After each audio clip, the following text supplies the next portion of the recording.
One thing that's changed on your show is that you don't have as many politicians on.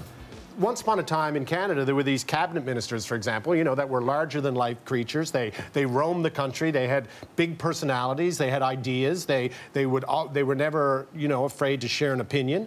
And we don't have that anymore. I think right now most people would be hard-pressed to say who the Minister of Natural Resources is. That they don't know who that guy is, and they don't know who the Minister of Health is. These people they're muzzled. And you know, I don't know if you've interviewed someone with a muzzle, but it's not that interesting. I have. It's actually quite terrible. You know, it's tough. You know, they every morning their BlackBerry goes off and they get you know, a couple of paragraphs what they're allowed to say on a certain issue, and past that there's nothing there. So it just kind of bores me. Because you guys do great jokes and you're obviously great writers and you put them in fun situations, do you ever feel like you're being exploited by a politician to look good for the photo op?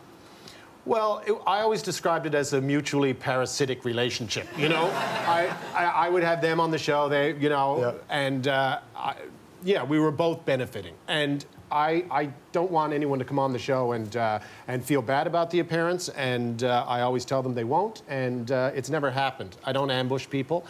It's pretty straightforward, but I'm giving them an opportunity to maybe, you know, show the country a side of themselves that they're not that used to, and that sometimes involves stepping outside of their comfort zone. I mean, Tom Mulcair, I strapped him to a zip line that starts at the top of a mountain in Newfoundland, and you had to take 10 of them to get down. Oh. Not like one, 10 of them. Big, huge zip lines. Like, that's when you get to know a guy. The look on his face when he realized you couldn't leave after one was hysterical.